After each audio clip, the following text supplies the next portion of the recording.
Ta-da. So yeah, we haven't talked for a while. I have been to New Mexico once or twice. Had I driven down there already? Once, yeah. Yeah. Okay. So I have flown once after that. And so in preparation for this episode 9, I believe it is, I've been putting this off, but I deliberately chose the title, the Pre Post Mortem. In software, we used to have a post mortem and sort of review what we did and didn't do, how we could do it differently, in self-education, self-criticism. Um, uh, Going from the bottom, so I'm going to link the PDF that I wrote last night to the page with this episode.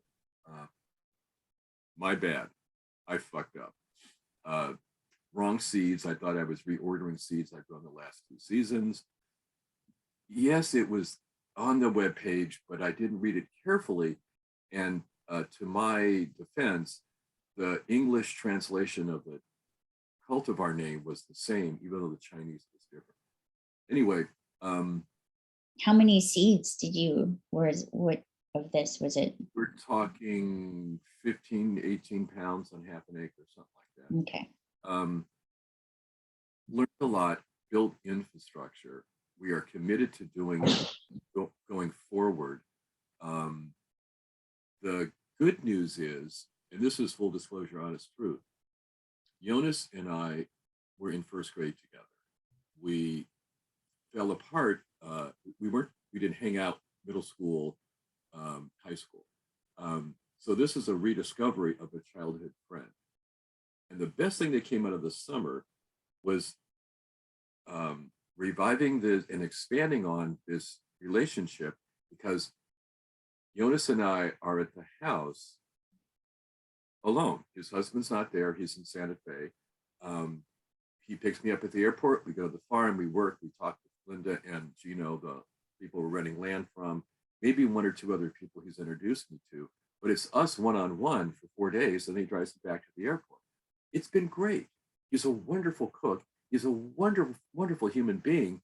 And I really, really enjoyed, I don't want to say making a new friend, but sort of like Jurassic Park, like bringing this thing that was not active back again.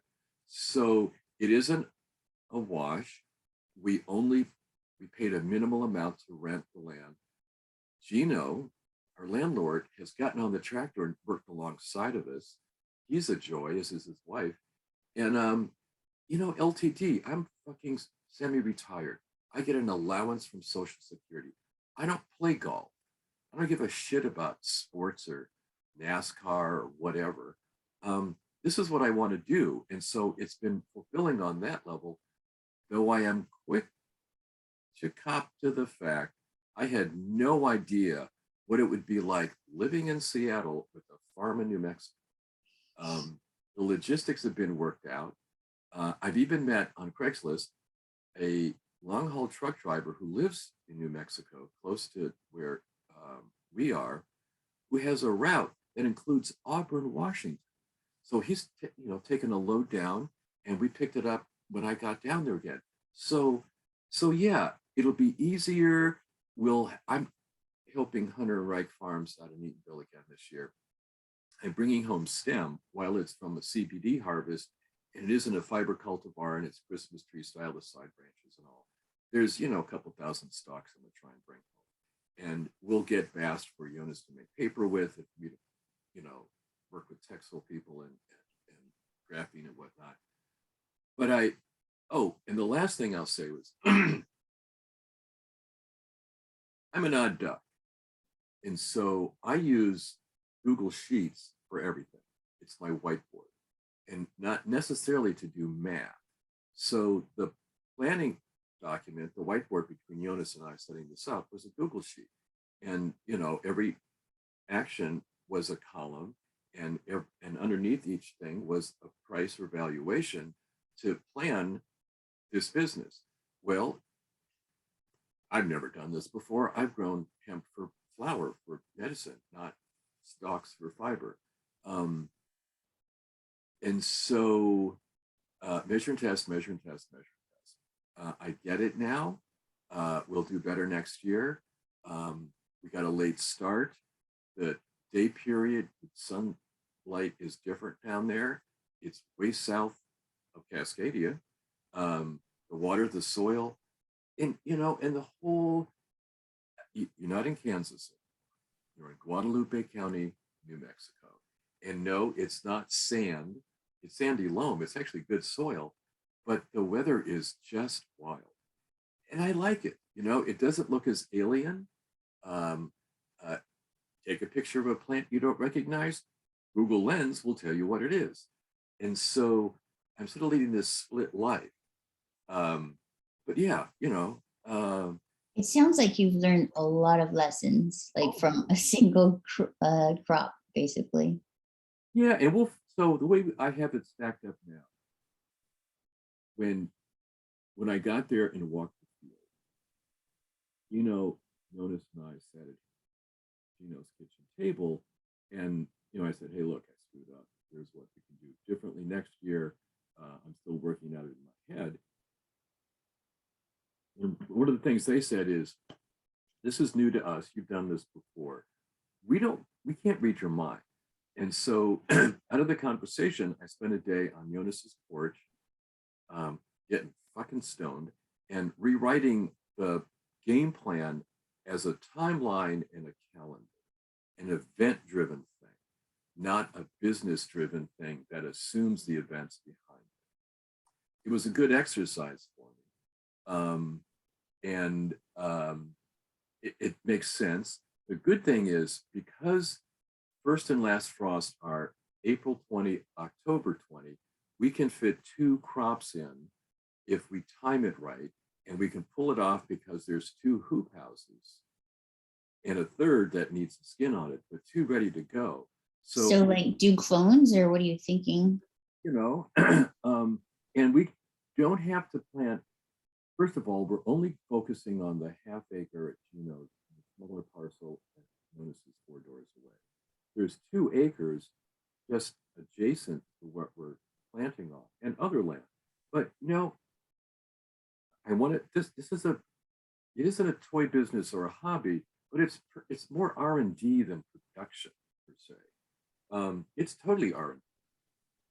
So we don't have to plant the whole field at once.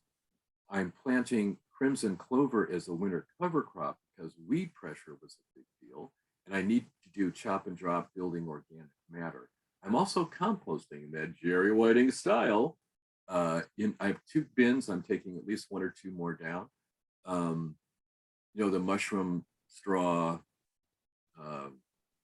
inoculated coffee grounds, and red wiggler worm formula. And it'll work, you know. But yeah, having a timeline calendar whiteboard, I now know when I need to be there and for how long. And so I really need to focus on the botany, the cultivation part of it, so that it can exist and thrive when I'm not there on autopilot. And, it's not undoable. I just have to get my head straight. So, yeah, I learned about. And it takes planning on top of that layer of experience, right? Yeah. Like there's so many unknowns last year before you started that now you know. The farm had been fallow, used to have tomatoes and chilies. And the previous episodes showed the fire hose, literally, that people down there used to move water from the acequias, these springs, onto the fields. I'm looking for drip irrigation with a reservoir for fertilizer and inoculants, and there isn't. So Jonas stepped to the plate and established that whole thing. And I get it now. Fiber is different than flour. And Different, like in what kind of ways? oh, so it's like planting wheat, in that stuff is shoulder to shoulder. You the weeds, shit, man. Um, Obviously they were there first, they're indigenous and they have a genetic head start in terms of the growth and thrive there. But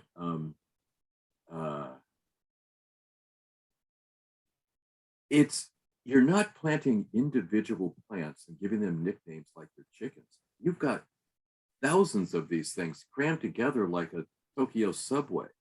And it's all about height and volume and speed, because I don't want it to ever flower. The better quality fiber, I've heard, is pre-flower. And so it's like cutting alfalfa more than growing fruit, because in the end, growing colas is like growing apples on a tree in some sense, grapes on a vine. Now, you don't give a shit about that. You're just growing wood, not from a tree, but stems. That's all we want. Now, the roots are something else. I pulled up select ones and weighed them. They're in the spreadsheet. It seems, since I use roots for topical oil, and that's become something other processors have come to LeBlanc for, because it's a once a year opportunity. Most farmers do not adhere to no-till practices. They turn the field over. So by grabbing the roots, and no THC, CBD, totally different chemistry, you get bigger roots when the plants are 4 or 5 feet apart, grown for CBD and other cannabinoids, terpene.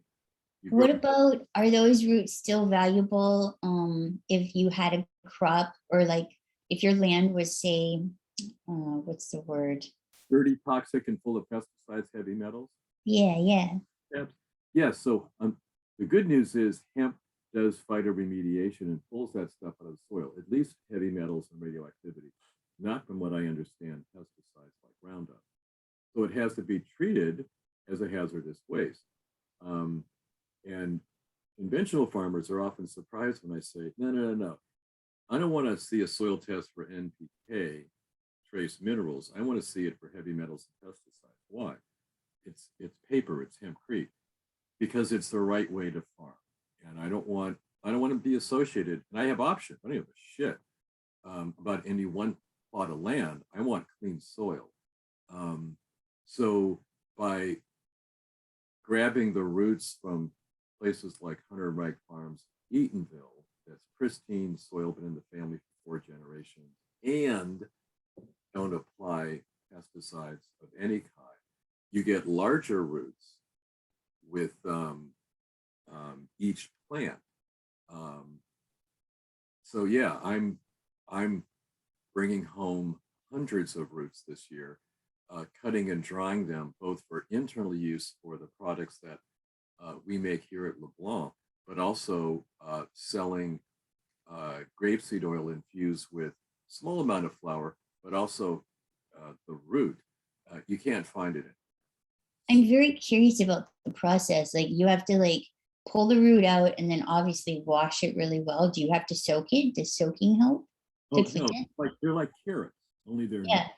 So I take clippers and cut, chunks apart like carrots, like those little finger carrots, and then I soak them in grapeseed oil from new moon to full moon, shaking daily and straining it.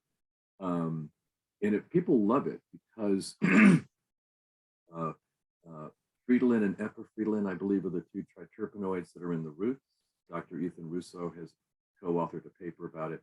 But I know from having exposure practicing acupuncture years ago that the Chinese and the Romans both used it as a poultice. And since they didn't have long distance, let alone Zoom, they never talked to each other, but empirically they both discovered that hemp root had therapeutic properties. And other processors discover that and want to use root as part of their formulation. First question is, where the heck do I find it? And it's like, oh, you want to do a topical thing? I use grapeseed oil, and I infuse this in bulk. How many gallons do you want? And some people are saying, well, I have a product line. I want to order it on a regular basis.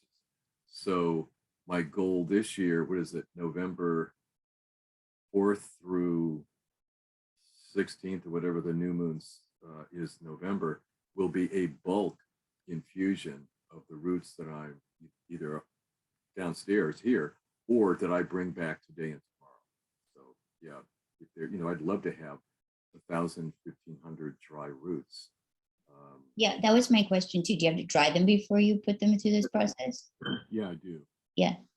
So the ones that come out of the fiber field, since the plants are so close together, you don't get the roots spreading to the side and getting all gnarly. They're just like little straight parsnips. Hmm. So not that I'm going to throw them away, but for medicinal purposes, the stuff out of a CBD 4-foot apart Christmas tree farm style has the bulk. How long does it take for them to dry? Oh, a week or two, because they're thick and gnarly. They're wood. They're not. They're pretty beefy. Mhm. But yeah, I've used the roots. Boy, I didn't think if I was using roots when Coleman was alive, that would peg it at 5 years. I've I've known about it. This is like year 10 for me doing this stuff. I have to go back and look at the labels. I believe I've been using root most of the time. It was hard to get when it was the medical days. In 502, of course, was impossible to get stuff out. But hemp, bring it on. So yeah, and it's also interesting. It is interesting. Beginning to interact with other processors who are not just looking to throw a bunch of isolate and distillate in, but have what I call sophisticated formulations that involve other essential oils, terpenes, herbs, whatnot. Excuse me.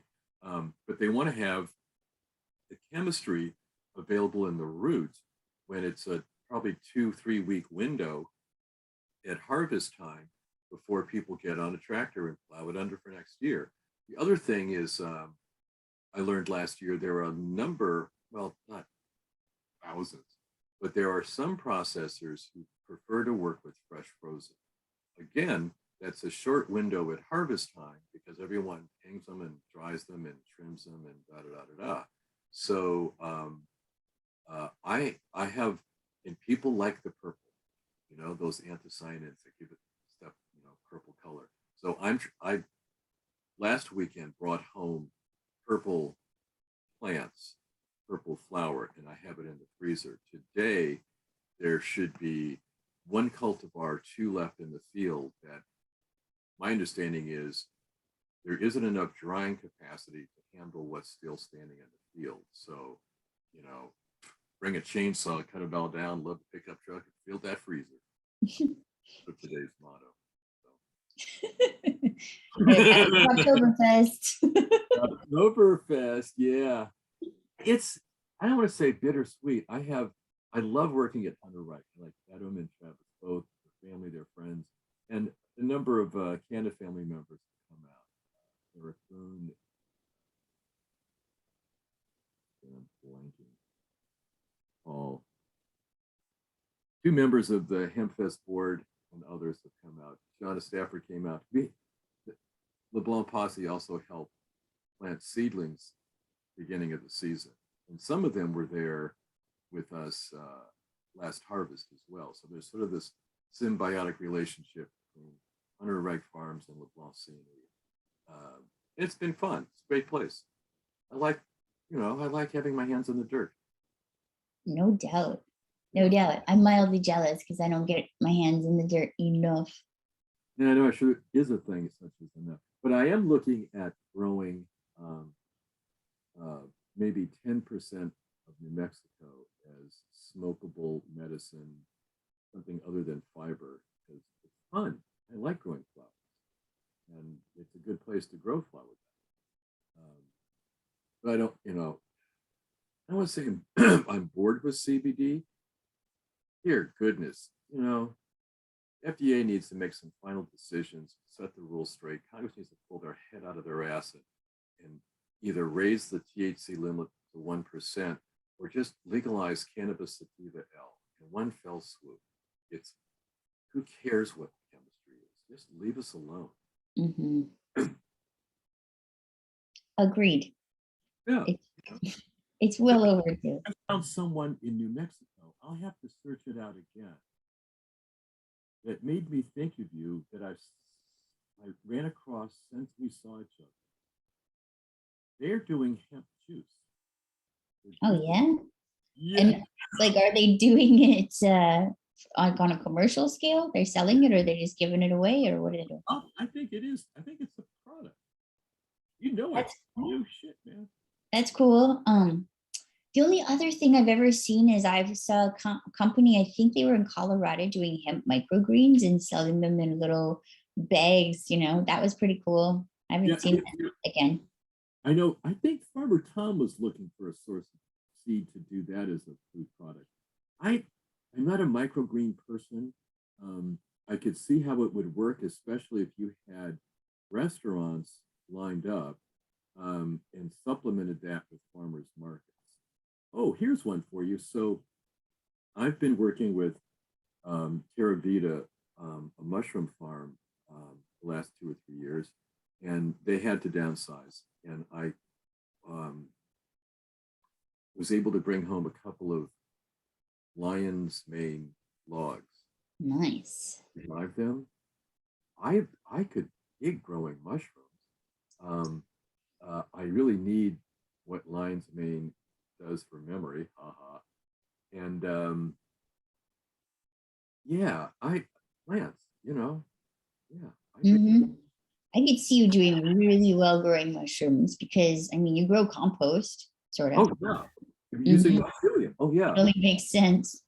and one of the things that Jeffrey said was, if you can grow orchids, you can grow shiitake because they have the same environmental requirements. I used to raise orchids, I mean, years ago. Well, 20 years ago, 20, yeah, beginning 20 years ago, and had a bunch of them. And, they flowered and I took photos of them. And I actually honed my skills thanks to Orchidaceae, two friends of mine who were growing orchids in a place in Kent that I would go on the weekends and photograph. And I learned, and they now have this wonderful greenhouse in Walla Walla, Mark and Joan. So, yeah, you know, another thing too is I have overstayed my welcome here with Brian and Kim, and I need to find my own place. Or as the kids say, Dad, you need a front door. So when with harvest behind me, and I have some stuff to do after this cutting of plants, yeah, I need to find a place to land, probably in West Seattle because my kids are here, and the second Yeah. daughter is expected in December. Um, and yeah, domesticated, I mean, put it out there, you'll find something. I Find a guess. little cave somewhere.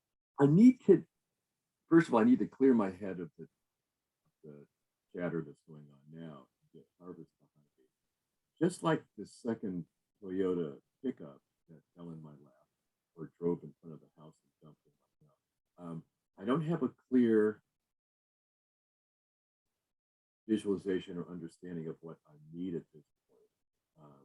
I do have two public storage facilities. One is the attic here in West Seattle, all those old mementos I don't want to throw away even as I downsize. But also, since I'm starting a garden for Cascade K through 8 school in Shoreline, I have one on Aurora up there, which is the barn. I've helped decommission and downsize a couple of farms, a couple more places in the last couple of months, and need a place to put all your egg stuff, and I do. So yeah, it'll be different. I also bought a flax harvest from a farmer friend in Ohio, and Westlake is the gentleman I was introduced to when I was back in Cleveland this summer, who has built a uh, hemp harvest machine that he tried running the flax through. I haven't talked to him since I sent stem out there. I really, really, really want to have the machine go through its paces on fresh green stock because it's easier to pull it off when it's wet as opposed to when it's dry. Because when the stem dries, the bast clenches around the herd, and it's hard to get the two to pull apart. But yeah, I think we've laid the groundwork and built the infrastructure to really thrive next year. Um, I have I have to play around with some stuff to see about the spacing for these seedlings, but I think I get it now. And again, by planting in sections, um, we don't have to take the whole thing on at once. We're older. We're 68. In fact, next year, speaking of Prop 2022, happens to be Jonas and my 50th high school reunion. So, shit, I'm not going to take on 80 acres and kill myself. I have other things I want to do. And as we all know, I tend to do too much. And so I'm trying to limit uh, what I take on, because if I take it on, I'm inclined to finish it. Well, it's wonderful that you stay so active, but I just remind you, you just like be here now. Yeah. Yep. Yeah, I have some other stuff I want to do. A, have granddaughters on my knee. B, have a mala in my hand that I'm turning as I do the thing, and just not working like I have a full-time career. I mean, Oh, good luck with that. I know. Especially when you just described all your projects that you're working on. Oh, and there's more. Yeah, I don't even Yeah. want. Yeah, but I'm happier at the end of this week than I was at the beginning. That's good. That's good. That's wonderful. Yeah. So what about you? What are you up to these days? Well, I'm still working at Earthwolf Farms, Whistler Therapeutics, and I'm doing their social media now or helping them plan it out. And I'm also like making rosin and making hash and packaging. I'm doing all their packaging. So it's good. And I think we're going up to their farm like next week to help them harvest. So we get to do that as well, which is fun. Is this the farm that was 121 Fahrenheit? Yep. You haven't been back since then?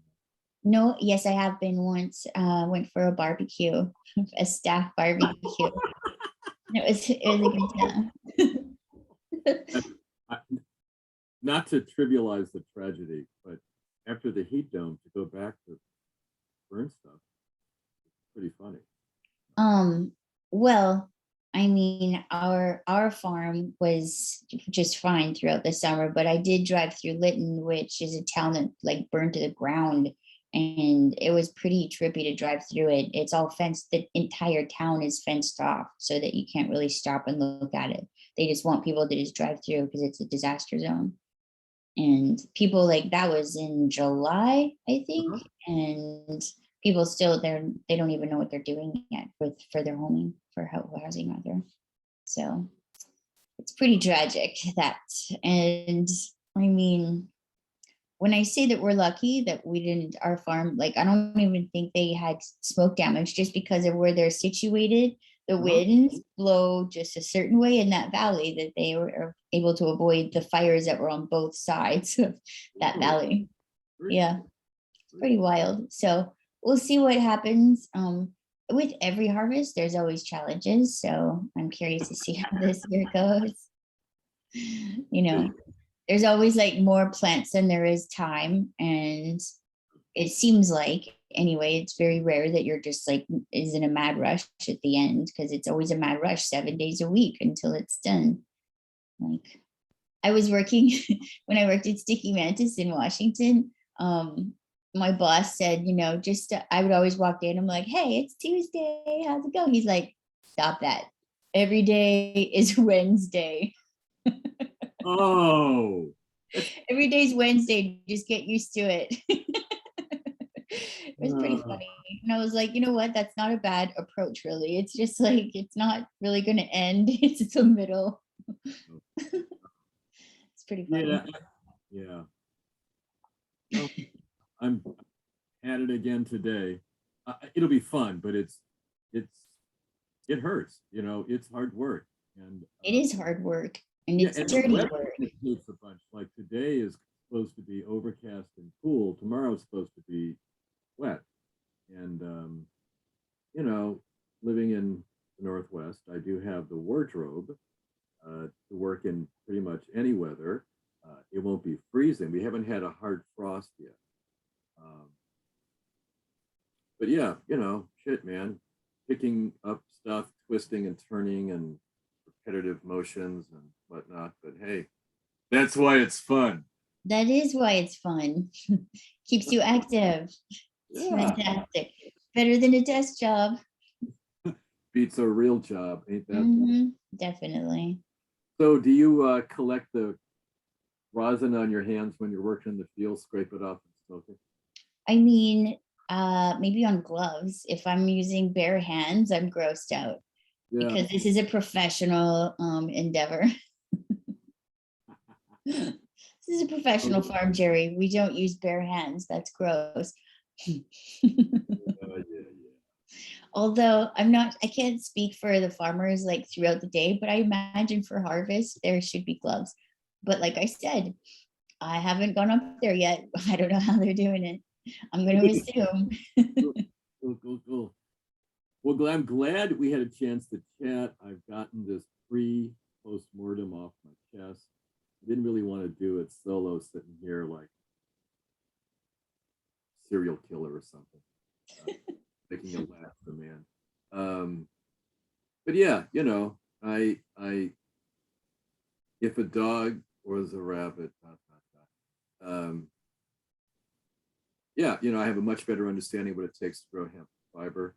I have a way better understanding of the terroir characteristics of Santa Rosa, Guadalupe County, New Mexico.